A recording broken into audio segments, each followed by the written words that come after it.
Just come to you this morning with humble hearts as we look to do county's business. We thank you for just this glorious fall and all your beautiful colors that you just display your glory and your handly work out in nature, dear Lord. Just be with our community, be with our county government. Help us to just do your will, that we would just do it in a way that glorifies and honors you. We thank you for all that you do, your blessings you poured upon us. In Jesus' name, amen.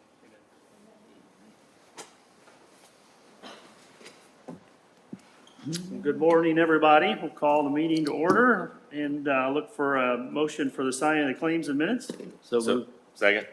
Got a motion and a second. All those in favor signify by saying aye. Aye. Aye. Motion carries. Thank you, gentlemen. Okay, next on our agenda this morning is our Veteran of the Month. Daryl? We got a special thing today, so. Good morning to all. Let me start with today's presentation will be a little modified, current events. First of all, I want to pass on Rex Yarian is our Veteran of the Month. Him and his wife, Diana, wanted to pass on their apologies for not being here. Reason being is they were in a car accident on their way to Indianapolis, Indiana, for his cancer treatments. Bruising, trauma, but they're in good spirits. We're lucky, based on what they're telling me, is the car was totaled. So with that, we will present him the certificate at Java Jacks on this Thursday at 1 o'clock. Okay. All right. Let me tell you a little bit about him. Rex was born and raised in the residence of Kosciuszko County, Indiana. He was born on January 28th, 1948, in Murphy Medical Center in Warsaw, to Donald and Doris. Rex graduated from another Mentone High graduate in 1966. He lived in Mentone after graduation and was drafted in the United States Army at the age of 20, inducted in February of 1968. His basic training was at Fort Campbell, Kentucky, followed by advanced infantry, combat training, Tigerland. It's a place where they train. They gave it a great name, in Fort Polk, Louisiana. Immediately following, though, he was sent to Vietnam, boots on the ground. Combat soldier arrived on July 21st of 1968. For those of you who are history buffs, that's just after phase 2 of the Tet Offensive. Many don't know that there were 3 phases. Anyway, he gets there. He arrives towards the end of the Tet Offensive. It's actually the middle. Rex was stationed at 3rd Corps, kind of in the basic large area, but it included Saigon, which was the ultimate goal of the enemy forces. So you can imagine what was going on, which was where they placed most of the Agent Orange that we speak of or we hear about through our veterans, experiences and what they're dealing with now afterward.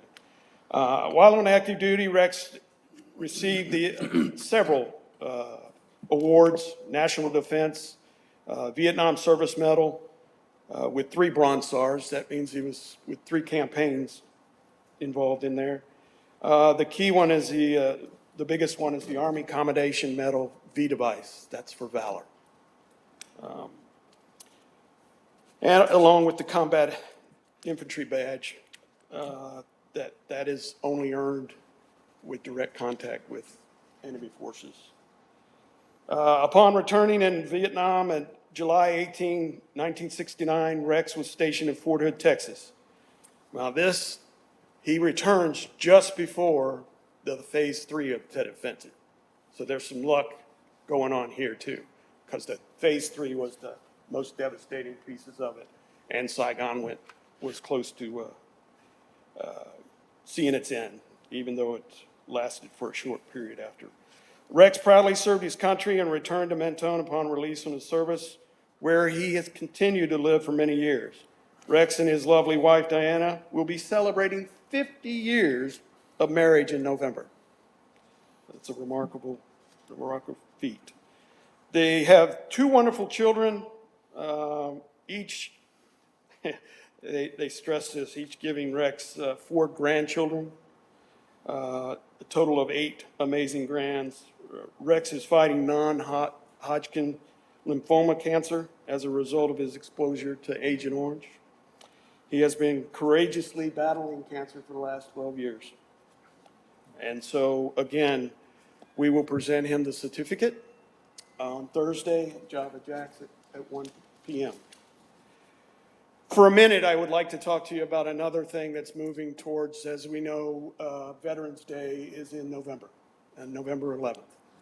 The international community of veterans is moving afoot, or they have a campaign, Green Light, Operation Green Lights. For anyone that's heard that, I explain that to you because if you see the courthouse green, you'll understand why. The counties are going to light up their courthouses from the 7th to the 13th of November in green, okay? Just to let the veterans know that we still recognize you, we still honor you, and we're still working to make things right for the things that we've asked you to do. So we also encourage, like I did last night, I went and did some testing on my lights at the house. We're also would like businesses, if they would like to participate, to figure out ways to light up their business in green. But more to follow. The next Veteran of the Month will occur on the 7th of November, which just happens to be the start of that. Because of the election, everybody's got to get out and vote on the 8th of November. Everybody will be committed there, not here, I hope anyway. So we will present it, and then I'll mention it again there at that point. But thank you. I appreciate the time. You're welcome. Thank you for all you do. Yeah, thank you, Daryl.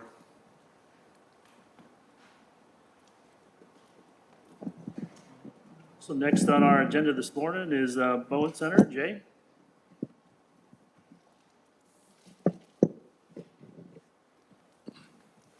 Morning, Jay. Good morning. How are you doing? Good to see you guys again. So my name's Jay Baumgartner. I am the Chief Financial Officer at Bowen Center. I have just a few weeks ago celebrated my 31st anniversary at Bowen Center. Lifelong resident of Kosciuszko County, and very pleased to be here this morning, just kind of share with you what's kind of happening at Bowen Center, what changes are going on, and definitely want to just share appreciation for the funding that you provide for us each year. So we do got an annual report that we kind of presented to you, just kind of share with you a little bit what's happening. Our fiscal year's end of June, so this is just kind of the latest highlights of our last fiscal year. So, but I mean, the biggest change we got going on is I got a new boss for the first time after 31 years. And so I'm going to turn it over to Mr. Robert Ryan and let him share with you a little bit about changes going on at Bowen Center. Okay, thank you. All right, yes, good morning. Dr. Rob Ryan, President and CEO of the Bowen Center. You'll have seen me before. I'm not new to the Bowen Center. I've been here with Bowen Center for 18 years. But following after Kurt, it's certainly a challenge, but I think that we're all up to it. Definitely excited to come and talk to you today and share a little more about what we have done. But I think the more important thing is what we're planning on doing. And that's really what we're wanting to share with you today. So I think you guys would all notice that our community needs us more than ever, right? There are people, unfortunately, falling through the cracks who, if we only could connect them to services earlier, would take a small stumble and stop it from becoming a crisis.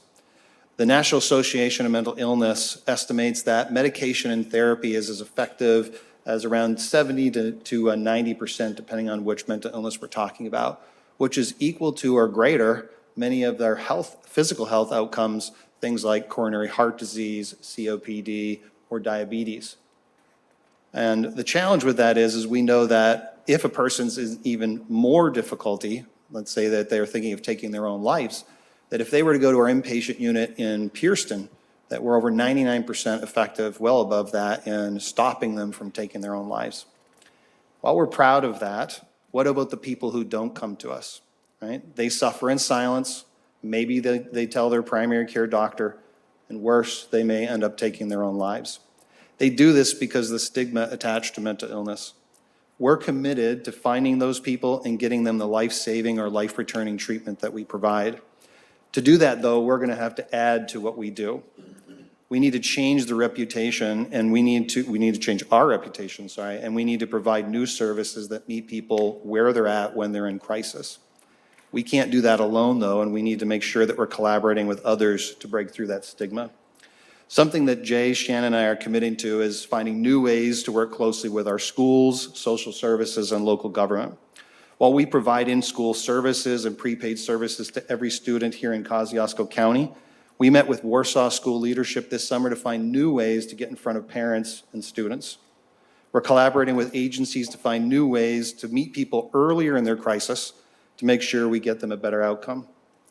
Recently, I went out on a ride-along with Michaela Bixler, you may be familiar with her, who works with Chris Fansel in the CARES program. Many of the people they connect with are our patients, but many of them are not. I met some of them for the first time. I met one lady at Retired Tigers who, if it were not for Michaela, would not have seen another human being for 2 weeks. I met with Eric Lane from Fellowship Mission, and we doubled down on finding new ways to help people not just find stable housing, but to return them to the community, to get them a job again, and to make sure that that stumble doesn't become something greater. Bowen Center's values are mission, respect, integrity, and stewardship. I believe that certainly represents the best of Bowen and arguably the best of Kosciuszko County. As a community working together, we think we can meet these challenges that we face. Now, another familiar face that you know is Mike. He works up in the Syracuse area. We're going to have him talk about some of those additional collaborations we've been doing with others. So, Mike? Morning. Good morning. I'm Mike Murphy. I'm one of the directors for Kosciuszko County. I primarily oversee the Syracuse office, our Enchanted Hills location, and then our health clinic here in Warsaw. One of the best organizations that we work with are public schools. You heard Dr. Ryan talk a little bit about that, but every public school in Kosciuszko County has a relationship with us where they can get services through our organization. That's one of the best things that we've been able to accomplish because we've got a number of students who struggle with many different things. You think about the bullying and the different things that happen in schools. So that's just one of the many ways that we're there. Another one of our great relationships that we have is with the Department of Child Services. Just when we're evaluating different programs, the new family preservation program that we have that's geared towards keeping families together has been phenomenal. It's been such a huge success. Just in the Syracuse area alone, we've had 7 of those families that we've gotten that we've been able to keep together. So that's about a 95% hit rate on that program with those families that we've been given. So it's just an awesome program that we've been able to develop. And then talking a little bit about our health clinic, we've got about 500 established patients. What's unique about these patients is these are patients that weren't getting services before. These are patients who put other things ahead of their health. When we're looking at the social determinants of health, things that keep them from getting their health care taken care of, we're thinking about food disparity. They're thinking about keeping their lights on. That's the population that we want to go after. The population that's putting everything else first. What we've learned is that population is dying about 20 years younger. That is the population that we want to have an effect on. That's the population that we want to make sure they get this long, lasting, fulfilling life. And that's what we're here for. One of the partnerships that our health clinic's actually been able to develop is with the Department of Child Services. So when there's abuse or neglect that's suspected, the Department of Child Services will call me and say, hey, I've got a kiddo that needs to come and get looked over and make sure that everything's okay or everything's not okay, which has just been a phenomenal resource because we get to be the first people to lay eyes on those kids who then may go to our outpatient offices and get connected. So it's really streamlined that service. Coming up later this month on October 19th, we actually have an event. A lot of our patients are seeking services in the K-21 Health Pavilion. So when you're thinking about the medication and dental assistance the WIC office, Healthy Families, all of those organizations we're looking to partner with and we'll be at our event on the 19th as one consolidated place to come for families can get those resources. We'll be giving away a free meal, doing lots of things like that. I've also got our interim director, Johanna, who's going to come and talk a little bit about some of the other things that we've been able to accomplish within the county.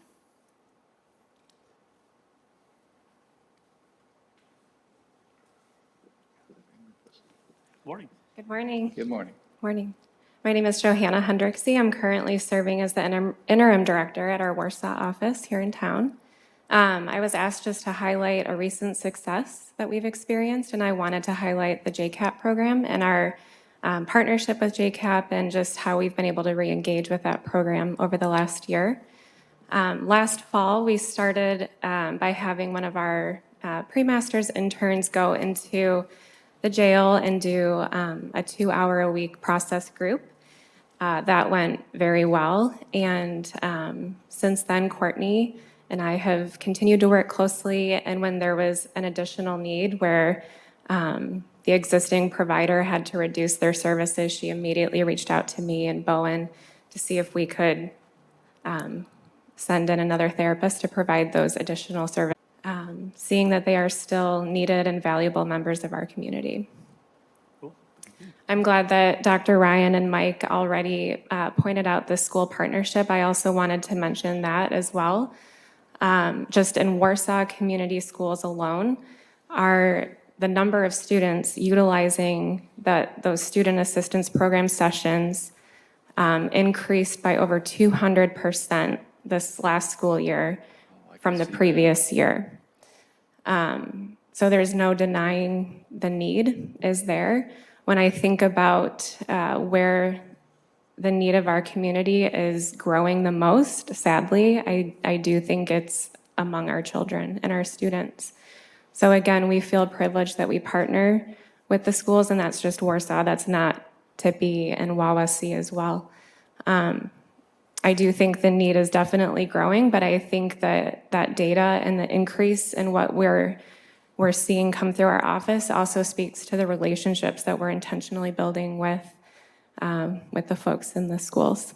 So those were just a couple of highlights I wanted to, or excuse me, successes I wanted to highlight. And I'm going to hand it over to Shannon. Thank you. Well, good morning. Good morning. It's great to be here with you all. I'm Shannon Hannon, Chief Operating Officer at Bowen, and while I'm new to this role, I'm also not new to Bowen. I have a passion for creating access to high-quality healthcare for the most vulnerable in our communities.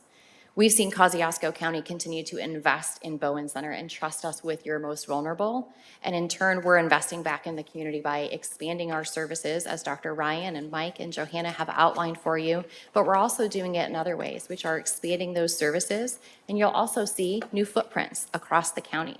We've recently secured some additional property out on Highway 30 next to Aegis Dental and Goodwill Industries. We've got about 5 acres there that we're looking to put a new location with some expanded services. We intend to grow our Syracuse office to expand some services there to ensure we're meeting those needs of the Enchanted Hills community, who we've committed ourselves to for quite some time. As we think about the needs of those students specifically that both Mike and Johanna pointed to, we heard clearly from school personnel and superintendents that there's a need for some expanded services beyond mental health and primary care. Some of the behavioral issues they're seeing from students might be because they can't see the board clearly, and it's going to take months to get in to see an optometrist. Or perhaps the student lost the one pair of glasses their family could afford to get for them. Looking at optometry and dental services are 2 additional things that we view as part of our responsibility to be able to respond to in Kosciuszko County. So as we continue to look at expanding that footprint, we intend to expand those services to ensure when the most vulnerable in our community have a need, whether it's a physical health or a mental health need, that Bowen Center continues to be the trusted partner. I'm going to hand it over to Jay to talk some of those numbers and provide that big picture perspective for you. Thank you for your time this morning. Thanks.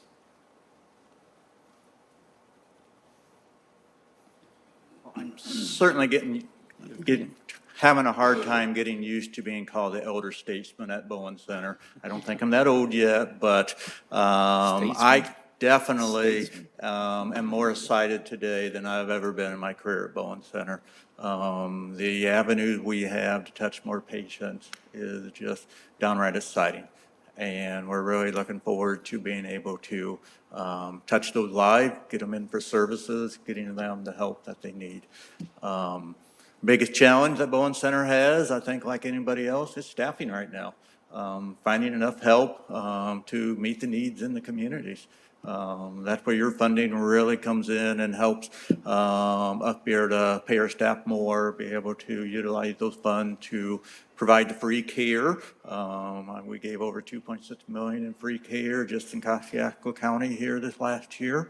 And that's our intent on making sure everybody gets the services they need. That stewardship mission that we kind of work for. So despite staffing issues, we continue to grow, continue to see more patients, looking at expanding our service lines. And as Shannon alluded to, just looking at investing in the community, into more programs, more services, more avenues to hit our patients.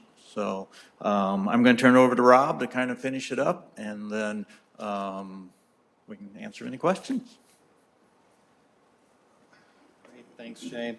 So certainly I hope we've given you the confidence that Bowen Center isn't going anywhere. Who we are is who we're going to be. We're proud to be Kosciuszko's Community Mental Health Center. And we want to just be sure that you can see that we see the challenges that you guys hear about every day when you get stopped in the street, stopped in the grocery store. Said, are you paying attention to this? Or what are you doing about it? We really want to give you the answers to say, well, here's where your tax dollars are being spent. To that point, we'd love to have you come over, take a look at our facilities, some of the new facilities, be part of that discussion of what we want to do differently for the community. But it really is about those three things: more patients, different patients, and collaborating even more with our community services to make sure that the people here of Kosciuszko County get the best that they deserve. So that's it. Thank you. Any questions, as Jay said? We'd be glad to have Jay come back up front and answer those for you. No, I think, No, good. Great. Thank you for giving us the time. appreciate your and the- presentation this morning. Yeah, thank you. Services you provide in our county here. Okay, next on our agenda this morning is Tippy Chapman Regional Sewer District. Ken?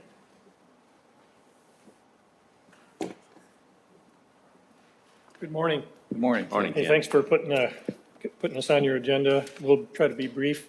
Have a couple of key guys with me today. Joe Tynan, you might remember Joe was instrumental in organizing the community out there.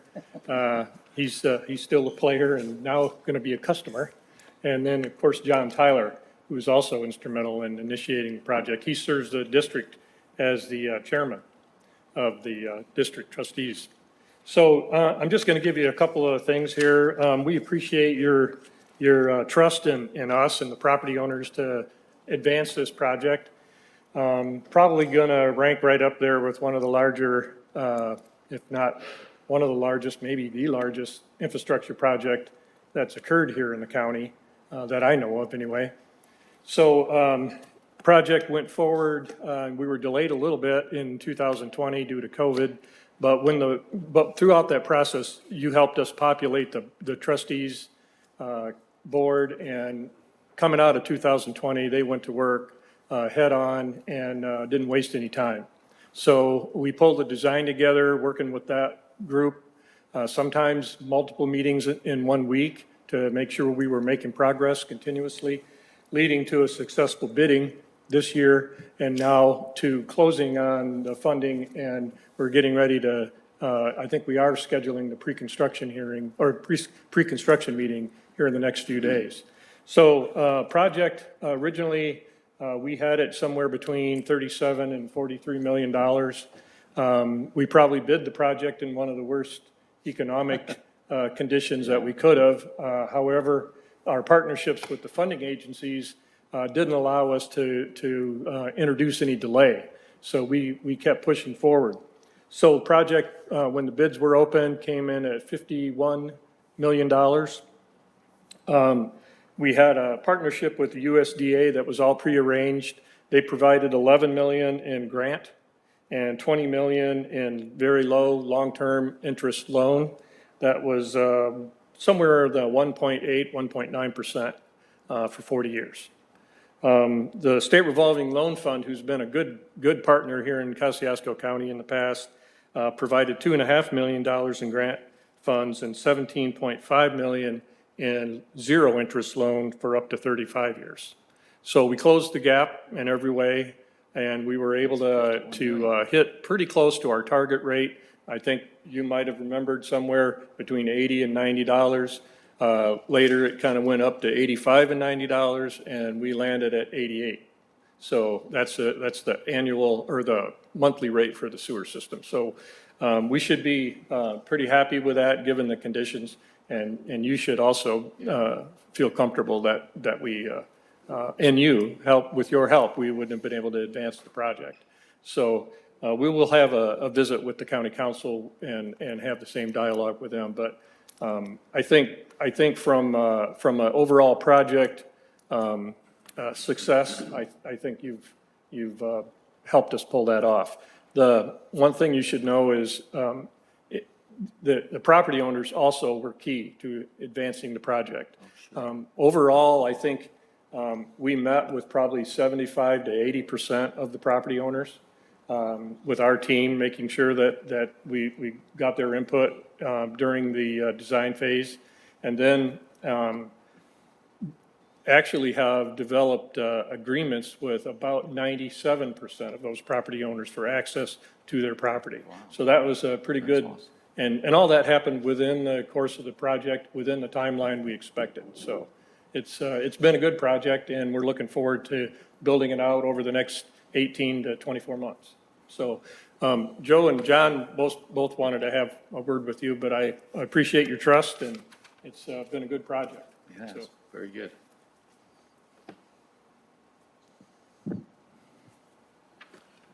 Morning, Morning, John.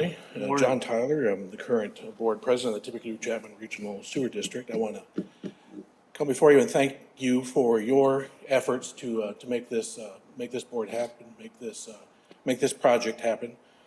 As you all are well aware, and have multiple individuals here in this room that sit on the board, this has taken quite a lot of time. We've come to you in different incarnations of this project, and we're happy to report that we're at the point now where we're ready to close on those loans. We've done some pre-closing work with the SRF, the State Revolving Fund, last Friday. And then coming up October 20th, we'll close with the USDA on their loans for this project. And then the 21st, we'll do the final closing with SRF. At that point, we'll be able to award the three contracts, the lowest bidders we've had in this project. We've broken it into 3 phases: East Tippecanoe Lake, West Tippecanoe Lake, and Chapman Lake. So we'll have 3 contractors, or 3 areas working with 2 different contractors. One contractor had two winning bids. We'll be able to award those, and they'll be able to start construction. We'll have a pre-construction meeting with them October 25th. And after that time, we'll release them to begin to turn dirt, so to speak. So we should start to see that to happen yet this fall. We do plan for a substantial completion to happen late in 2024, September of 2024, and that final completion very soon after in the October timeframe of 2024. At that time, we'll start to see customers begin to connect to the system in the treatment, begin to go to Warsaw. And again, as Warsaw is one of our partners for the treatment, we're doing the collection there, they're doing the treatment, so we'll be a bulk customer of Warsaw. Again, I want to thank you for your support of this project. It's been a long time coming. We finally get to do the closing and turn the contractors loose. That's a monumental point for us. The community will see the project come to completion. And as Ken said, we've had tremendous support from both Chapman Lake and Tippecanoe Lake to get 97+% of the customers to sign easements and meet with us and have the agreement that they want to do this project. Speaks volumes to the community's willingness to have this completed and have it done. I think the project is run as smoothly as anything we've ever done, and I appreciate the work you guys are putting into that. You say it's in 3 phases. Are those all 3 going to be simultaneous? Yeah, so all 3 phases, the construction will be simultaneous. And Okay. so that we broke it up considering Right. the size of the Okay. project. Very good. So Thank you. I guess I just want to say thank you to the board. I know there's a lot of work that goes into these. A lot of tough decisions have to be made, and some of those aren't very popular with the people that you live beside and serve with. So we appreciate your willingness to serve on that sewer district board, and we know that, this is something that's really important to Kosciuszko County with the Tippy and Chapman area, just to be a good steward of that natural resource that's been entrusted to our care. We want to make sure that, you know, we're able to keep that water quality the way it is, as well as, you know, just provide people, you know, services that they can fully utilize their property. You know, that it's not a cottage that they can only flush the toilet twice a weekend or whatever. They can actually have a septic system that works and is going to be a big asset for them for a long time. So we're super excited about this coming to fruition. And looking at state government and how they stepped up with some of those zero interest loans and the amount of grant money that they got. I mean, you could tell this was a project they wanted to see happen, and they came to the table for us. And we appreciate our state officials and state government and negotiations that you guys did as a board to make that happen. So we sure appreciate all your hard work on this, and we're excited to see it get started. But Kerry, you're exactly right. Being able to look at our neighbors in the face and say, we're doing this and we're doing what's best for our neighbors and best for the Tippy Chapman community is important to every member on that board. And we're happy to be able to do that, and confident that each of us can look at them and say we've made good decisions and push this project forward and work cooperatively with. One of the key things in my mind is, this is being done for the future, for our kids and grandkids and great-grandkids. And the way the population is growing around lakes, eventually it's going to get to the point where it could be a problem. So we're heading that off the path, so that's great. Thank you. I'd like to say too, John, I know you're a Tippy guy, and that was awesome to see the way that it was a little bit of an inconvenience, but you guys pumped the brakes a little bit and were able to get Chapman on board with it. I mean, that was huge. That's a win for the whole county. It's a good thing. And I know that was a little bit of a sacrifice because you guys kind of already had the engine going and revved up and ready to go, and you had to kind of sit there a little bit. But I think at the end of the day, it worked out really well. Well, I appreciate that. I do too. I think it's, to be frank about it, we never really dreamed that it would include Tippy. We would include Chapman initially. We always thought that there'd be maybe a phased approach. To be able to see that opportunity and make that decision, which was instrumental from this group of commissioners. We appreciate that too. And to Bob's point, I think, you know, long-term, this will make the Lakes community viable. Some of the properties that were kind of on the fringe of being usable, this will be a substantial improvement for our great assets of the lakes here in the community. And I think Joe Tynan might want to say a couple things, so I'm going to let. It's good to see you, John. Yeah, thanks, John. Joe, say a couple things. Morning, Joe. Morning. Gentlemen, nice to see you all again. It's been about 3 years since I stood before you before. Yeah. I'm here to do it a little different. I can't thank you enough. And I'm telling you, they see 80% of the people or talk to them. I've seen at least 600 or 700 people in Chapman and Tippy over the last 3 years. And everyone keeps asking, when will we hook up? Yeah. They are excited as I've ever seen a group of people. This is a project that you know the county commissioners looked at for 50 years. For you guys to step up and take it on is amazing, and I can't thank you on behalf of everybody that I know. This is a significant property decision that will protect the lakes and streams.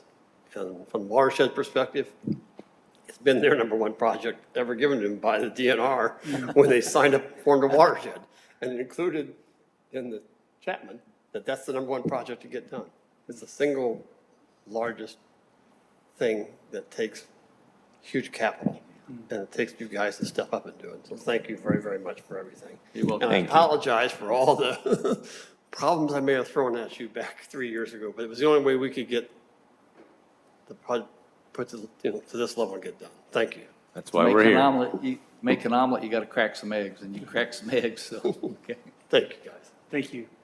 And also, Bob, thank you. I know you're kind of one of the unsung heroes behind the scenes making this happen, and we appreciate all that you do as well. Weird. Okay, thank you, gentlemen, for coming in this morning. Next on our agenda this morning is any other office holders come before the commissioners this morning?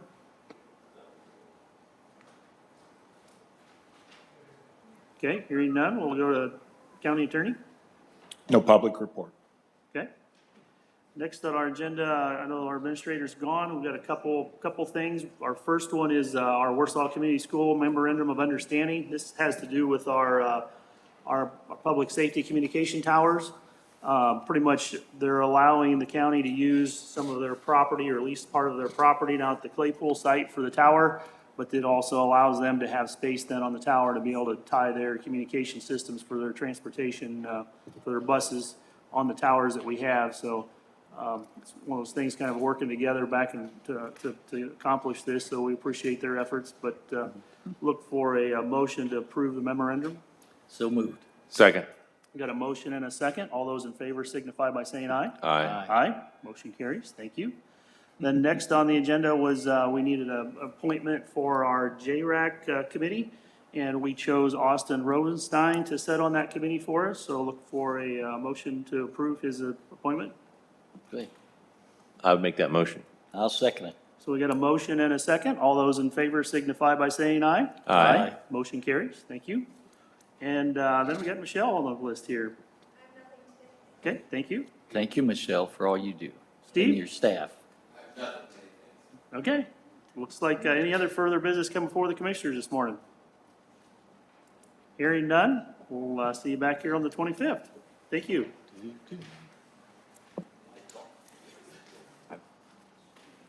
The recording has stopped.